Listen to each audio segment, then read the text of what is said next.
Good afternoon, everyone. Y'all got me today. No mic up me. Oh, thank you, Margaret. That's so kind.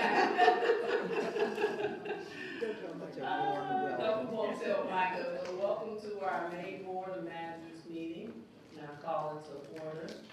And we are going to call, I will call roll, but we only have one thing that we need to vote on, and that's the minutes. I'm gonna skip the minute approval until we have one more person come through that door, which I'm believing we will.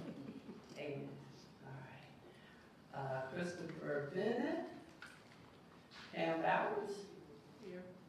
Glenn Calhoun. Here. Berlin Dodson. Here. Terry England. Here.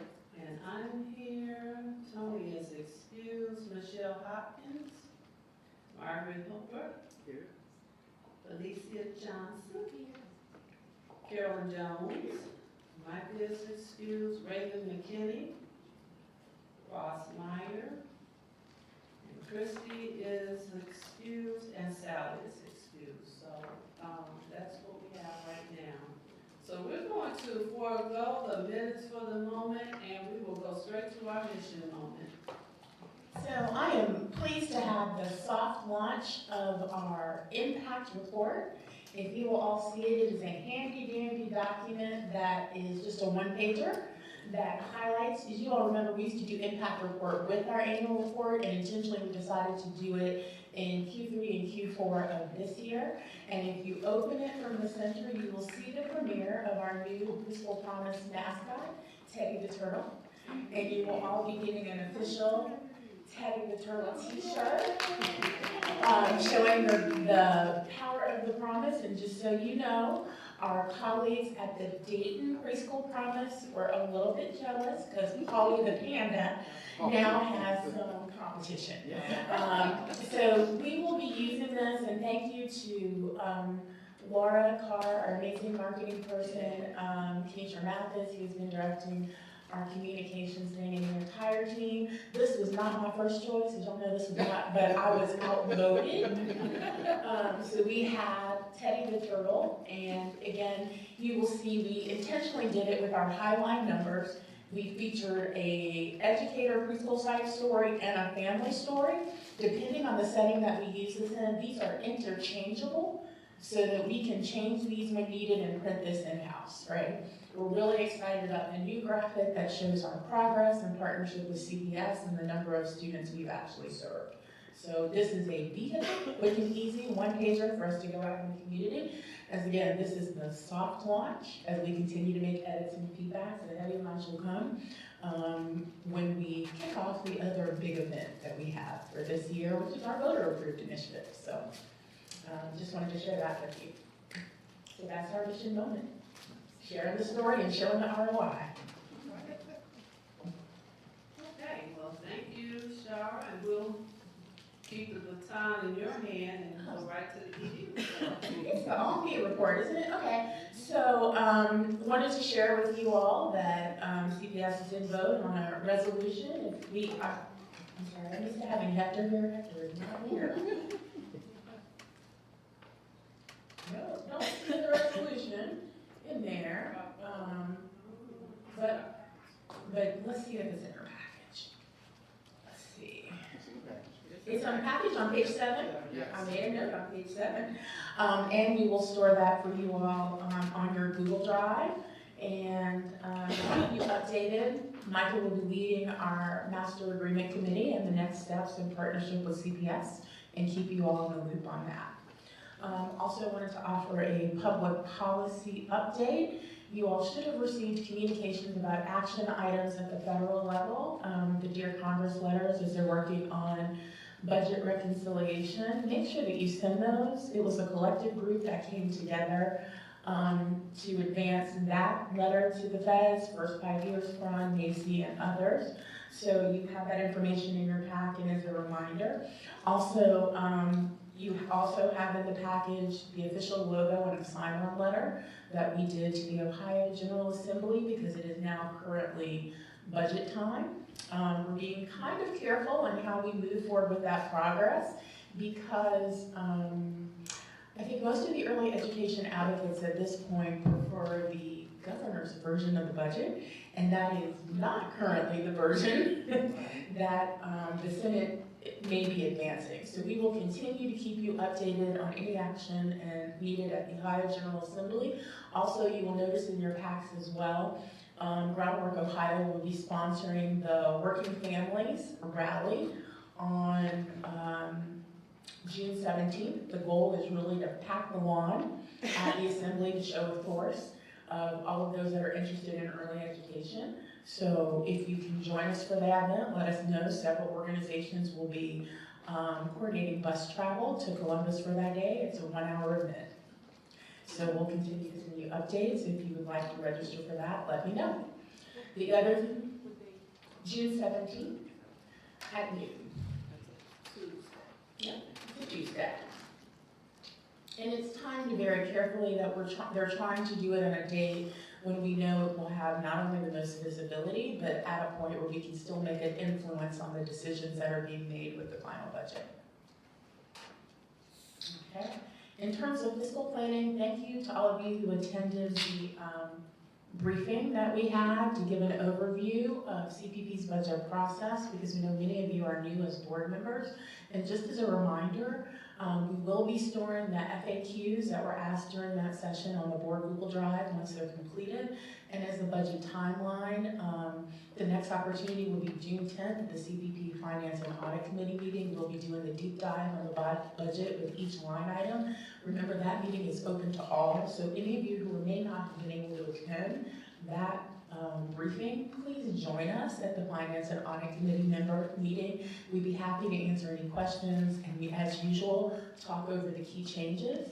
You will see in the freebies that you got, as well as in the pack, the specific things about the budget and the slides that we shared that kind of give you an overview of forecasts, major topics, and the things that are highlighted about the budget. Our timeline is a little bit different this year, so that on June 24th, we will be presenting to you the budget and asking you for approval at that same meeting. What we won't be doing is final approval of contracts with all of our vendors before the end of the fiscal year, because we are still negotiating those. So what will happen is, with the approval of the budget, we will ask you for our consensus, as we've done in the past, that we not expend funds in excess of that line approval item, and then come back to you in August with those finalized contracts for renewal and approval. There are no new contracts. There won't be radically new terms.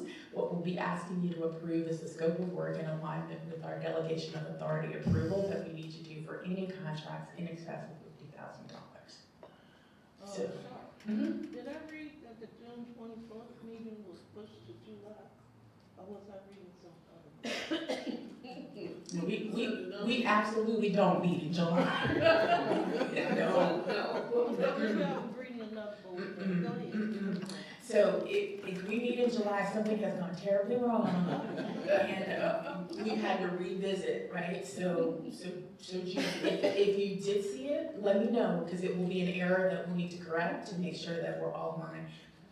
We will need to have a quorum at that meeting, because if not, we will have to call a special meeting in July to make sure that we have approved and can spend in that next fiscal year budget. It's actually at the bottom. It doesn't say July, so I'm assuming that this is the agenda. Right. Yes. Okay. Yeah. Again, if you all see it, we frequently make mistakes in our haste, and we are ready to lean into that and correct those mistakes.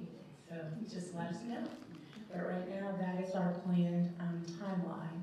In our communication strategy update, we are moving forward to launch our Speakers Bureau Communications Committee. Got an email from me earlier today that we have outlined what the handbook is. We'll be looking for dates once we have some details confirmed with CPS, so that we can do that in unison and do some collective talking points on that. We are very lucky to have Kayla Miller with us as our new communications consultant. We've seen a spike in our social media traffic. And this handbook, we will refine, as well as the talking points with it, so that we can energize and mobilize our stakeholders, our ambassadors, our board members to go carry the message of the preschool promise in your new shirt. Right?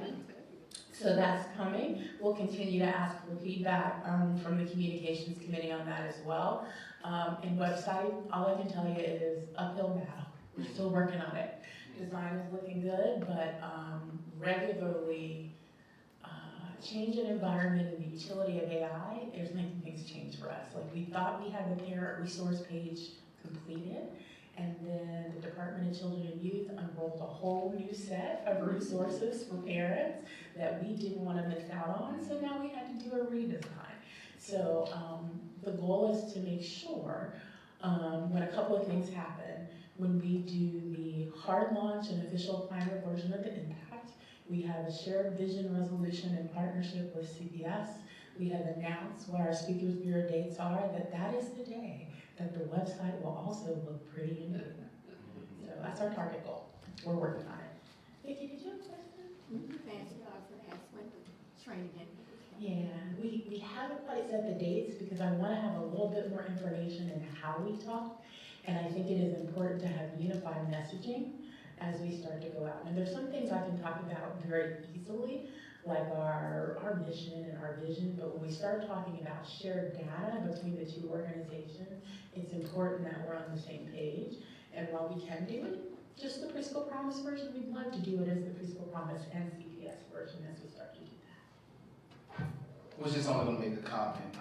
I would just encourage the team to not allow for perfection to impede progress. There's been very good work that I personally seen done, and as it relates specifically to getting things organized right for the website. The expectation is that it should be dynamic, and so as we're in a very ever-evolving environment, I just wanted to kind of share that as well. But great work so far. We appreciate that encouragement, and I translate that as just go. Just go. Yeah, just go. Yeah, just go. So thank you for that. We appreciate it. All right, and talking a little bit about partnerships and collaborations. This is never an all-inclusive list, but we do like to keep you looped in on new things that are happening. We'll continue to do this, and the green ones are kind of the new ones. We'll be partnering with Greater Cincinnati Water Works to talk about lead abatement, and we have identified some providers in our network that are eligible for those free services for lead abatement. And I don't know if you all saw, but Crane is also doing a discussion on the impact of lead on youngest learners as well and what's happening with that. So we'll be partnering with that, and you will see some co-branded publications coming out, also with 4C as well, to make sure that all of our providers can take advantage of that free utility to make sure that those get corrected. And we appreciate Waterworks and doubling down and trying to do that. We have had some talks about what would be kind of the best option. Like, you really can't shut all the water off all day on a Wednesday. That really can't work at an early learning site. So they heard that and were willing to work with us to look for some alternative dates to make that happen. We are moving forward with our partnership with LISC to offer mini grants up to $2,500 or up to between $2,500 and $5,000 to our providers who are willing to take on some training on 4 specific business pillars. And they're the things that providers ask us about: AI and technology and website, improving their payment systems, outreach and marketing. So we'll have to do a short plan for them to do that, and then they will be able to access those funds that have to be dispersed before the end of the year. And we're doing that in partnership not only with LISC, but GCMI that lives at CAA, so that they can use trusted partners, already set up systems to adopt those and make it easy for them to access those funds. So that's something that we're kicking off. And last but not least, I would like to ask Lindsay and Brittany to join me for 1 minute, because this is the last meeting from one of our most important partners, which is 4C for Children and Vanessa Freitag. So Vanessa, if you wouldn't mind coming up for 1 second, this is kind of a small token of our appreciation for your years of partnership. And one of the first people when I came to this position who said to me, like, we got it. We're going to help you. We're going to walk you through this. And so we just appreciate you so much. All right. So you are officially part of the Promise team because now you have an American trip. And as we do, all of our board and staff members to say thank you and congratulations.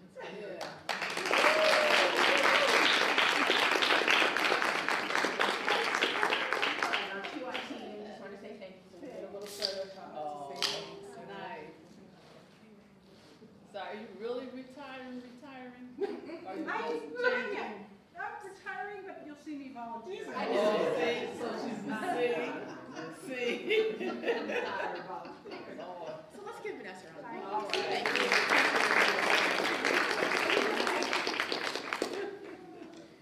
And last but not least, we talk always about challenges and opportunities.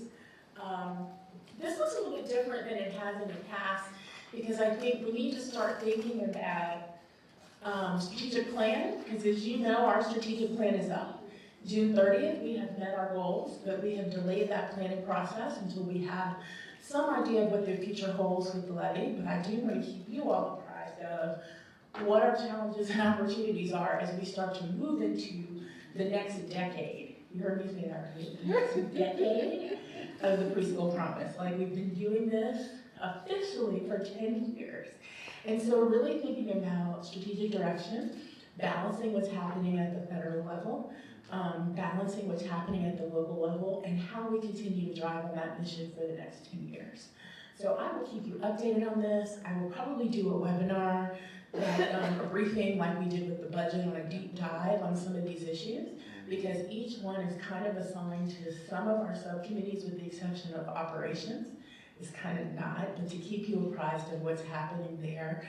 And some general things that are really in your domain as the board, right? As we start to talk about our fiscal challenges, what we're going to prioritize, what our public policy things are. Many of these can wait because we have a real clear strategic direction that we hope to continue until kind of everything settles with the state budget and the federal budget. And what I will do on these challenges and opportunities, when there are things that we need to weigh in on, I will bring those to you.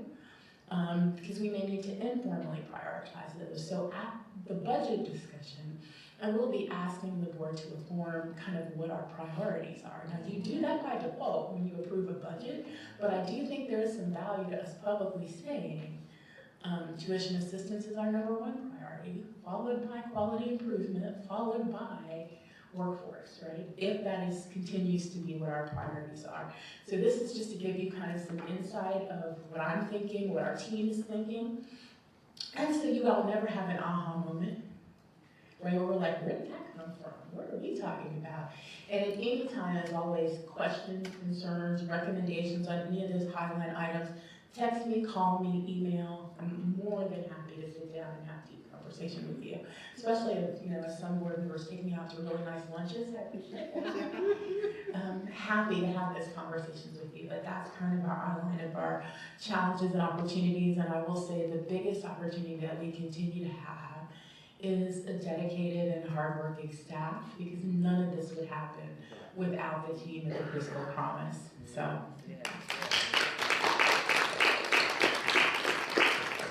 And with that concludes my executive director support. I have one more thing. Those of you who may be interested in attending the Cincinnati Scholarship Foundation event for Dr. Owens, which will be on Saturday, we still have some tickets available. They, of course, made us a special package deal for advertising and tickets. But those of you who are going to the Queens of Legend concert, they have moved the time of that event up an hour and are providing a free shuttle to the concert so that you can do both. So if you can do both. So if anybody is interested, please let me know and we'll send you a reminder email this week. We want to make sure that there's a strong Preschool Promise showing in support of the scholarship efforts for our former chairperson and one of our founding board members. So. Thank you all. Any other questions for Sharon? Yes, Carolyn. Just curious on the tax levy, on the resolution. Has there been any discussion about who's going to coordinate the tax levy? No. So none of that has been put in place yet? Just curious. Okay, thank you. Any other questions on the executive director report? It's very thorough. A lot of stuff. A lot going on. Everybody good? It was well organized. Yes, it was. Thank you. Thank you so much, Madam Edie. Okay, so now we'll move on to committee reports. That be me. So in your packet for governance, we have a copy of the board governance, the principles, which we we are organized and we abide by, and we provide this to you because we're asking you to consider a change. So this is the first read of this, so it's an opportunity for you to review it, asking questions. We do have another governance committee meeting prior to our June board meeting. We will be bringing this back to you for a vote in June. So hopefully you had a chance to look at the red line came out a little later. This came out today, sorry. But as Charlotte mentioned, stuff happens, and we appreciate the hard work everybody's doing. So just to point out where it is in your pack, if you go to page 35, where it starts, the actual change we're looking at is on page 38. And the change is to change our number of consecutive 3-year terms from 2 to 3. Okay. Yes. Yes. Sir Counsel, would you like to weigh in on the change and what it means? Thank you. Sure, and I'll mostly just open it up for questions if you have those, but I think the impetus of this change is, if you look at that section 6 and you see the class of 2018, 19, and 20, those are folks who sort of started governing the organization back when the organization was formed, and we had a staggered term. And kind of arbitrarily throwing a dart at the board, we'd set term limits at that time, with no real science behind it. Now that we are maturing and talking about things like our next decade, we enter a pretty exciting period. Preschool promises time, particularly when we start talking about really important tax levies coming up. And while board terms do carry with them some good things, fresh people on the board, et cetera, allowing more leeway in those board terms also allows us to keep folks on the board should they choose to remain on the board and should the board still want them to be there, who have institutional knowledge that we think is really important to carry forward into future terms and to govern the organization. So mostly this is just an attempt to not lose a lot of really valuable experience and institutional knowledge should the board still want those folks to remain.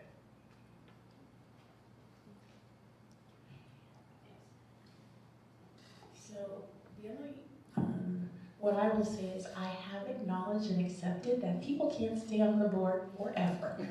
And so that was a hard hurdle for me to get to because we still have some founding board members. But I also know in a time of transition, not only what I look to as an executive leader, but the public looks to as some continuity of leadership in a situation where it has been positive and has really good results.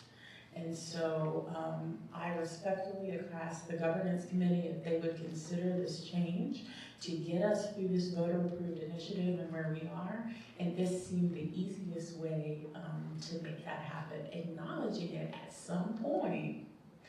People on my board are very interested in that big retirement word, and that we have to start doing some succession planning and acknowledging that that's the place where we are as an organization. As we, again, start to talk about a decade, people have done incredible service to this organization since the beginning. And so as we start to think about that, we want to make sure that we have built in some time for smooth transition as we start to recruit and mentor and cultivate new leaders. We don't do that at a time that we know is most critical when our heads are on fire with federal changes, state changes, and ballot-approved initiatives. So. All righty, so let the church say amen on that retirement piece. Anyway, yes, Glenn. So I do have just some concern, because we do have a very large nonprofit board, up to 18 members. And we've known for 5 years this levy would be coming. We've known for 3 years that terms would be expiring. What have we done to build capacity? And if we do this change, what will we do in the future to build capacity? I guess that's my concern about this. So one of the things that we did to build capacity is make a change to the governing principles that allows this board to nominate some of its own board members. I think at some point there is not, the different structure of this as a nonprofit board makes it challenging for us to cultivate board members because some of the nominating entities do choose to follow the recommendations that we have, and some do not, right? And which is totally their right and their authority. I think at some point, and the governance committee has talked about this, and I'm very sorry that Sally is not here because she has been singing that song since the beginning. We really have to look at what the structure is so that we are able to cultivate that leadership. Because to be honest with you, as a leader of a nonprofit, I only have the ability to cultivate 3 positions, right? That's it. And so looking at how we build stronger relationships with our nominating entities, we talk about how we may be able to influence that differently is something that I think this board will have to grapple with. I would prefer not to grapple with that in the same year we're trying to grapple with survival. No, and I appreciate that, but I think one thing that would make me more comfortable with this is if there was a plan. And that's a board issue, not a you issue. You know, this is, as a board, we have to decide that we want to build leadership capacity. Mm-hmm. And I would love to see some sort of, if we're going to do these changes of terms, I would love to see, okay, so here's how we're going to build capacity moving forward. Yeah, and I think you'll start to see that as we move forward. One of the things that I love about the organization and what was already in place when I got here are the classes, you know, so we don't have everybody rolling off at the same time. So so that provides some guardrails for us. Also, our skill matrix, and always being mindful of what our board demographics look like, and then what do we need now as we, you know, look at new board members. And then, as you said, leadership too, you know, so what skills are coming, who are some that, you know, we may look to later to actually, you know, step into some leadership roles as board chair or other officers or committees and so forth. And all those things, as you know, takes time in any organization. So you bring the people in, they gotta get their feet wet, they gotta figure out what's going on. So all those things, that's an evolution. So we're not, I would say there's a written down plan with names on them, but there's a process, if you will, that says, you know, this is how we need to be thinking about it, and especially once we get past the November ballot issue. And what I can do to help support the governance committee in that plan is that we actually have a task calendar that is actually only built out for 12 months. If we look at how we may be able to extend that to 18 months, because it actually marks out on that calendar for the governance committee what month we talk to the nominating entities, what month we do the skill matrix, maybe building that out farther than a 12-month span, or just sharing that with Glenn so that you can see what the strategy is. But I have to give all credit to Ms. Deborah Alstott, who you know keeps a tight calendar. And so we know what the next 12 months tasks look like for the governance committee. Let us elevate that and share that, and then you all tell me if we need to build it out longer than a 12-month span. And as you're building the calendar, we're optimistically assuming that every 5 years we'll have to go back to the voters, put that timeline into so that we are transitioning senior leadership and new members so that they're up to date by the time we have to do. Yeah, and I think if the resolution holds, we won't be past 10 years. Yeah, 10 years. Right? For this particular population. Yeah. But I would appreciate seeing that intentionality on growing the capacity of board members and really bringing the next generation of leadership through the board. Absolutely. And With maybe some planned discussions with our partners who can nominate but don't necessarily think through the needs as thoroughly as you and some of the board members do. yeah, we'd be happy to also make available kind of the letters and the skills matrix, because we, as you all know, we have a very complicated skills matrix. And so when you get a call from me that'll be like, okay, I need to see your resume for the last 4 jobs, I'm not being nosy. I am literally filling out the 18 domains on that skills matrix to know that we have. I mean, those of you who are on the governance committee have seen how complicated that is. And actually gave us some feedback, like, no one wants to answer all those certain questions. He actually said, like, we're gonna answer 5 questions, send you a resume. So I think being really intentional in that, Glenn, and sharing that with the governance committee, because we have it and the work has been done. I think we elevated as the governance committee on how you all might like to share that. And maybe there is a more simplified way to communicate those objectives to the nominating entities as well. Any other questions? All right, well, thank you. We have quality. And Sally could not join us today for the cost of quality, so Brittany, as the Director of Quality Education, is going to share the report from that committee. Thank you. Come up. Okay, sure. And for the recording purposes, we got to get you in front of a microphone. Okay. So.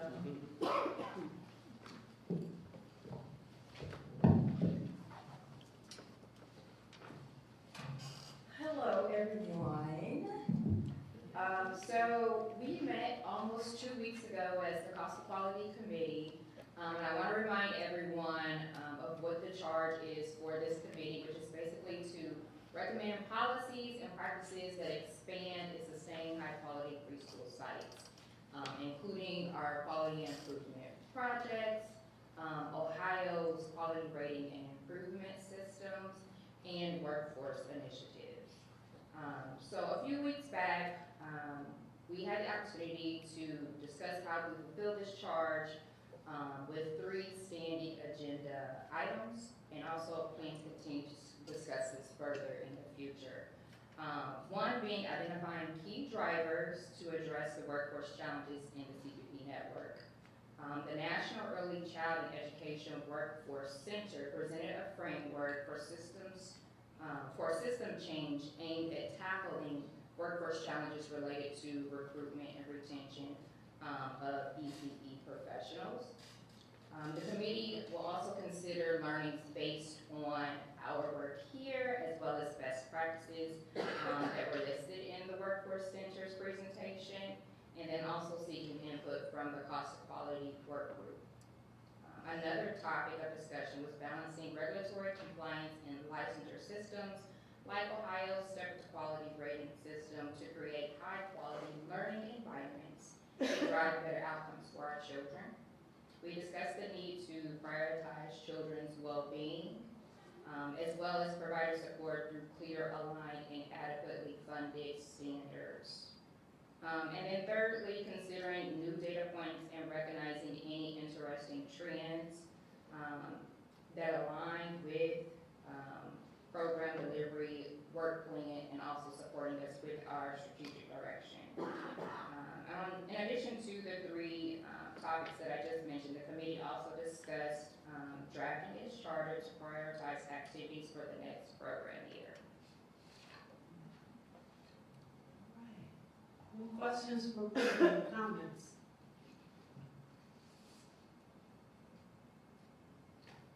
Thank you. So what? So this is a real neophyte kind of question. So just based on what's going on now and what is being noticed in the neighborhood, so to speak, are the challenges the same in terms of hiring? Have they gotten worse? Is there a light at the end of the tunnel and it's not a train? I mean, what's I would hope that there is a light at the end of the tunnel. Now, how far down that tunnel is, I'm not sure. Yeah. Challenges are still the same, and obviously we're still living post-pandemic crises. And in terms of, getting people interested into college programs that are focusing on early childhood education is a struggle, let alone finding work or positions that, wages are comparable to some of the other public preschool entities. So I will say they are the same. I believe that the pandemic has amplified that, but hopefully we here can find a solution, at least for Cincinnati, and possibly scale nationwide. Anybody else have any questions? Do you have anything? Oh, you were reaching.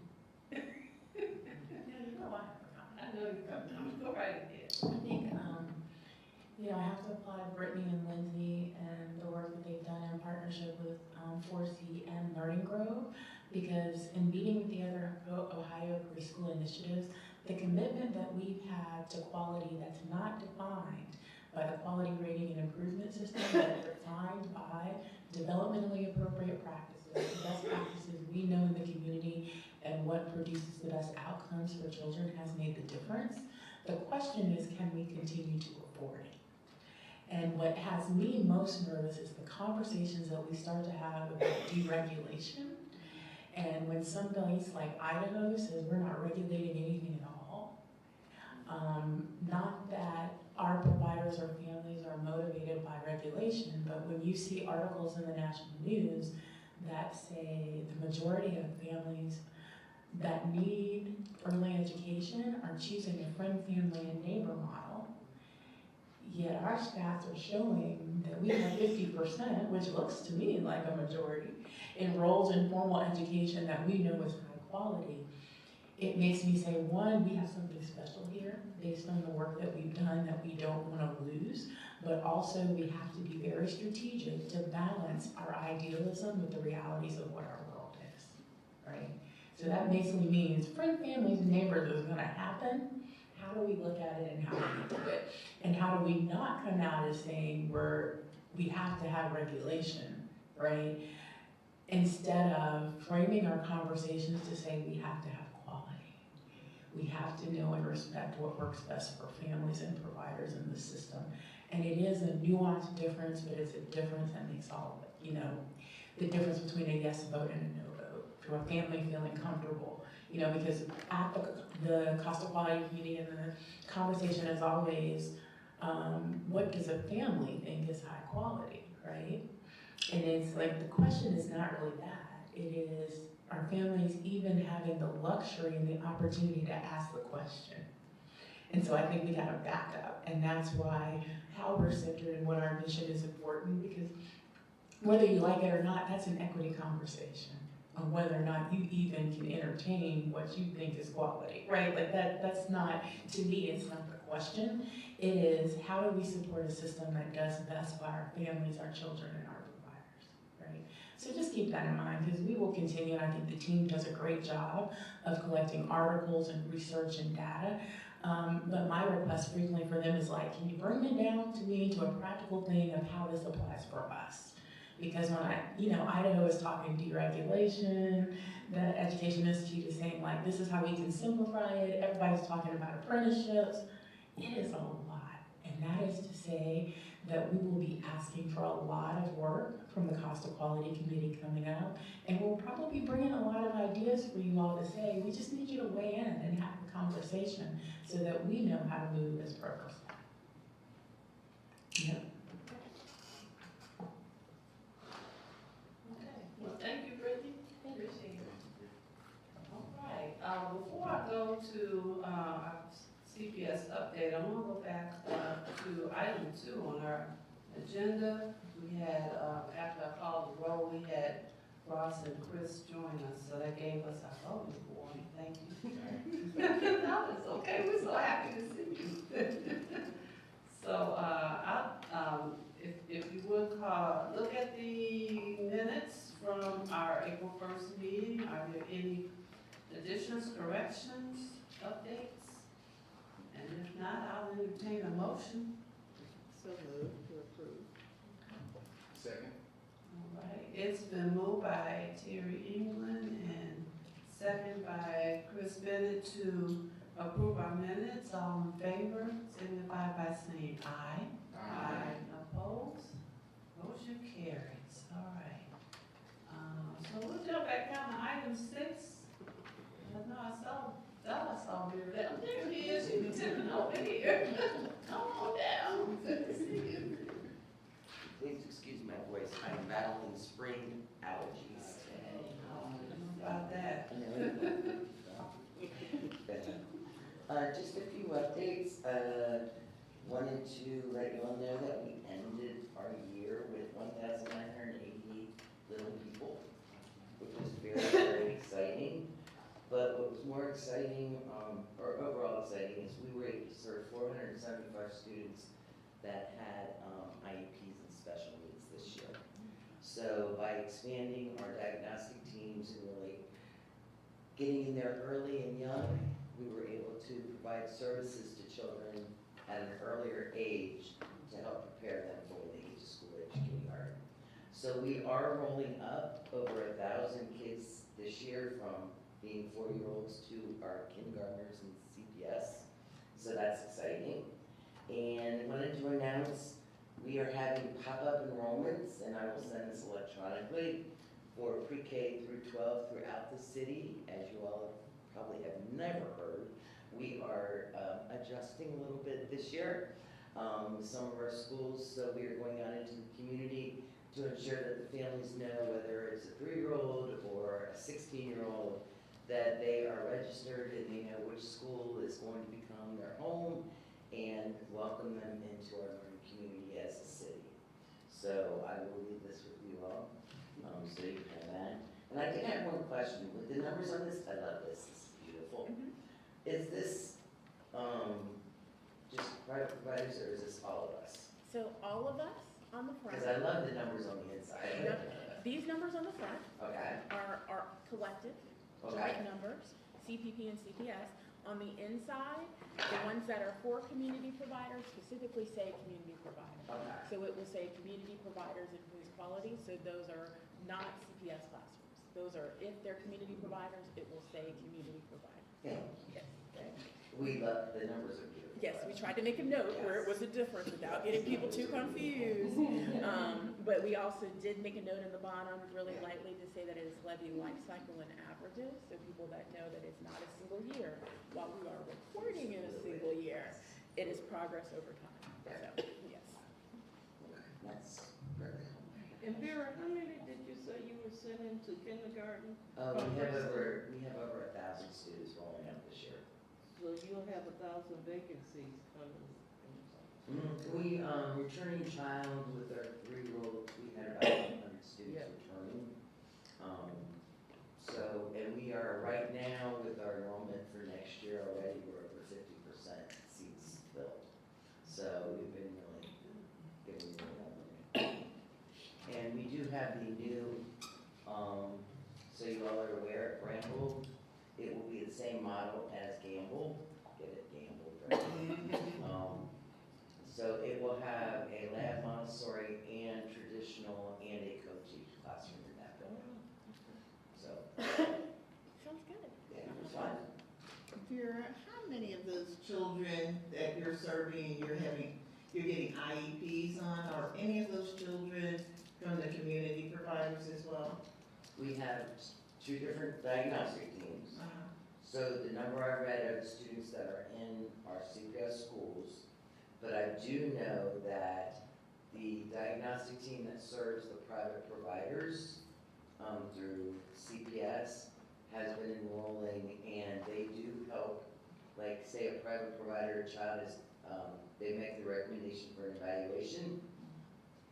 We go through the whole process and say that child maybe needs a more, a unit, an autism unit or something like that. And we work with that private provider to ensure that child gets those services with what is decided at the team meeting with the family. Sometimes it's going to a CPS unit. Sometimes it might be services within the provider. It depends on the child's needs. So would that child go to your unit for maybe a part of the day and come back? We have a variety, we have a full continuum. So most of our preschool disabilities classrooms are half day, AM, PM, but we do have the co-teach model, which has typical students and students with IEPs. That's a full day program, along with our hearing impaired is a full day program. So we have a variety of programs, and we do partner with private providers and like Best Point and other organizations to provide that family with a full day experience. That we have transportation, that the child might go to a CPS school in the morning, then the bus would take them to their next location until the end of the day. Okay.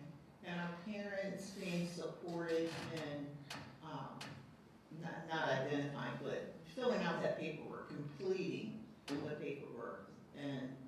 the provider provided support in that as well? So once a child goes through once a provider makes a recommendation or a family wishes for a child to be evaluated, they go through the evaluation, the entire diagnostic team supports the family and the provider to get the observations, the information, and complete the evaluation. Once the evaluation is completed and they've held the meeting to determine the child's placement or not placement, whatever the team decides with the family, then we step in as an ECE department with our hubs, and we have a FSA that then works with the family to help them with the paperwork, or if a private provider needs assistance in filling out the paperwork to help with, say, not a CPS location, but another location, we do have people that can assist in that. Awesome. But they have to let us know. Yes, of course. Of course, but they would know, if they call you, they would know that their support's there for them. And the diagnostic team provides all that information as they're going through the process. Okay. Awesome. Thank you. You have a question? Yes. Thank you. Have you seen any conflict? I know Children's Hospital has scaled back. You mentioned autism, and it just took me to this spectrum. So, have you seen any pushback from Children's Hospital or conflict with CPS assessing for autism or the spectrum, with Children's Hospital minimizing the level of age now that they're doing assessments for youngsters? Have you seen any issue with that between the two? We have not seen that Okay. this year. The only issue I've seen this year is just the volume that's keeping up. Okay. That it has grown. Yeah, it has grown. Research has shown that, and they just cut their assessment age to 6 and under, which means I think it's going to be heavier on the school side. It's hard. Because of that, yes. Okay. But we haven't had any. Okay. Good. So we've kept up. We did add some more diagnostic for next year. We added some more time to a couple of our psychologists on the CPS side so that we can keep up, not through this funding, but through other funding sources. Okay. It's just keeping up with.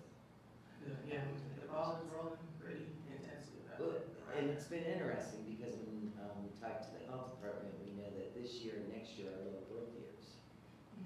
But yet we've seen an increase in children that have been requested for the evaluations. Especially, and specifically for the spectrum or just in general? Specifically on the spectrum, Yeah. autism has been an Yeah. increase. Right. Okay. Thank you. And in the autism realm, that spectrum has been growing. Right.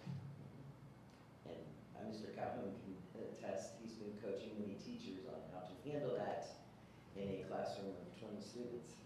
Wow. Yeah. Any other questions for Vera? I have one. So your initial number, you said 475 served that was on the CPS side. Do you have the number for the providers? I didn't bring it, but I can get it. Okay, that'd be great to know, actually. Thank you. Okay, well, thank you. Okay, thank you. Everyone have a good day. Oh, yes. Hi, we normally have a dashboard and enrollment update, but we're at the end of our year, so we're wrapping it all up. So high level, I want you all to know that we had the highest number of student applications processed this year at 1,518. That's the largest number we've ever had. We are finalizing the approvals, but we also have about 460 students that are 3s eligible for enrollment in 4s. Our enrollment process begins a little later in the year, so we are in re-enrollment now. We have another week before open enrollment starts, so not to panic. We have about 200 applications in. Everybody gets pre-populated and rolls, but that's just to let you all know. We peaked this year at 1,500 applications. We will have to talk about a budget time if we continue to peak that way, how we are able to afford all of that. But that's what our numbers look like, and at the June meeting, we'll have a cleaned up dashboard for you as we start to wrap up the end of the fiscal year. All right. Any other comments from our observers out there? All right, anything for the good of the rest of us. Anybody have any comments, observations, announcements? All right. Well, with that, who me? My God, leave me in charge, Mom. Anyway, with that being said, I adjourn this meeting. Oh, we have to move, don't we? Okay. Oh, yeah, that is right. We miss Laura, don't we? Okay, anybody want to take over her and make that motion? I move that we adjourn from our meeting. I'll second. All right, it's been moved and second. All in favor? Aye. Any noes? All right. You all have a blessed evening. Thank you all.